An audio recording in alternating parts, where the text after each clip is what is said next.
മോള് സ്കൂള് വിട്ട് വരുമ്പോ എന്തെങ്കിലുമൊക്കെ ഉണ്ടാക്കി കൊടുക്കണം എന്നുള്ളത് എനിക്ക് ആഗ്രഹമുള്ള കാര്യമാണ്. കാരണം ഇപ്പൊ ജോലിക്കൊന്നും പോവാത്തോണ്ട് തന്നെ വീട്ടിൽ ഫ്രീ ആയതുകൊണ്ടും വരുന്ന സമയത്ത് അവക്ക് എന്നെ കൊണ്ട് പറ്റുന്ന എന്തെങ്കിലും സ്നാക്സ് ഞാൻ ഉണ്ടാക്കി വെക്കാറുണ്ട്. ഇന്നിപ്പോ കുറച്ച് ബ്രെഡ് ഇരിക്കുന്നുണ്ട്, 2 മുട്ട എടുത്തു, അതില് അല്പം പഞ്ചസാരയും പാലും കൂടെ ചേർത്ത് ബ്രെഡ് പൊരിച്ചെടുക്കാന്നാണ് ഞാൻ ഇങ്ങനെ വിചാരിച്ചിരിക്കുന്നത്. അപ്പോ മോൾക്ക് അവളെ സംബന്ധിച്ച് അവള് ഇപ്പോ പുതിയ സ്കൂളിൽ ചേർന്ന പിന്നെ അവൾക്ക് ശകല അഹങ്കാരം കൂടിയിട്ടുണ്ട്. കാരണം അവള് പറയുന്നത് അവൾക്ക് ബർഗറും സാൻഡ്വിച്ചും ഒക്കെയാണ് വേണ്ടത്. എന്റെ ഫ്രണ്ട്സ് ഒക്കെ ബർഗറും സാൻഡ്വിച്ചും ഒക്കെയാണ് കൊണ്ടുവരുന്നത്. ഞാൻ രാവിലെ സ്നാക്സ് ഒക്കെ ആയിട്ട് ഇഡലി, സാമ്പാർ അങ്ങനെയൊക്കെ കൊടുത്തു വിടും.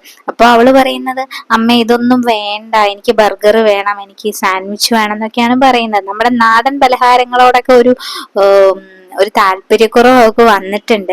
അപ്പൊ എന്തായാലും നമ്മുടെ ഇവിടുത്തെ ഭക്ഷണ രീതികളും നാടൻ ഭക്ഷണങ്ങളും അതൊക്കെ നമ്മുടെ തലമുറയ്ക്ക് മാത്രമേ അതിന്റെയൊക്കെ മൂല്യവും അല്ലെങ്കിൽ അതിന്റെ ഒരു രുചിയും അതിന്റെ ഗുണവും ഒക്കെ മനസ്സിലാവുള്ളൂ. ഇന്നത്തെ തലമുറയ്ക്ക് അത് പറഞ്ഞാലും അത് എത്ര നമ്മൾ പറയാൻ ശ്രമിച്ചാലും അത് വെറും എന്താ പറയുന്നത്, അവർക്ക് അത് ഉൾക്കൊള്ളാനായിട്ട് സാധിക്കുമോന്ന് അറിയില്ല. എന്റെ മോള് കുഞ്ഞാണ്, പക്ഷെ എങ്കിലും ഞാൻ അവളോട് ഇങ്ങനെയൊക്കെ പറയുമ്പോ എനിക്കിത് വേണ്ട, എനിക്കിത് വേണ്ട, എനിക്ക് ബർഗർ വേണം, സാൻഡ്വിച്ച് വേണം, ഫ്രഞ്ച് ഫ്രൈസ് വേണം എന്നൊക്കെ പറയുമ്പോ ഞാൻ അവളോട് പറയാറുണ്ട്, പണ്ടൊരു കാലത്ത് അമ്മയുടെയൊക്കെ കുഞ്ഞിൽ ഇതുപോലെ ഭക്ഷണങ്ങൾ വിവിധങ്ങളായിട്ട് സ്കൂള് വിട്ട് വരുമ്പോ ഉണ്ടാക്കി തരാൻ പറ്റുന്ന സാഹചര്യം പോലും ഇല്ലായിരുന്നു. അന്നത്തെ സമയത്ത് സ്കൂള് വിട്ട് വന്നു കഴിഞ്ഞാൽ ചോറായിരിക്കും വിശന്നാ കഴിക്കുന്നത്.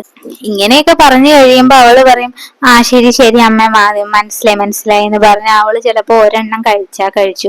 പക്ഷെ എന്നാലും എനിക്കറിയാം ഇന്നത്തെ തലമുറയിലെ കുട്ടികൾക്ക് വേണ്ടതിലും കൂടുതലായിട്ടുള്ള എല്ലാ തരത്തിലുള്ള സൗകര്യങ്ങളും ഒട്ടുമിക്ക കുട്ടികൾക്കും ഇന്ന് കിട്ടുന്നുണ്ട്.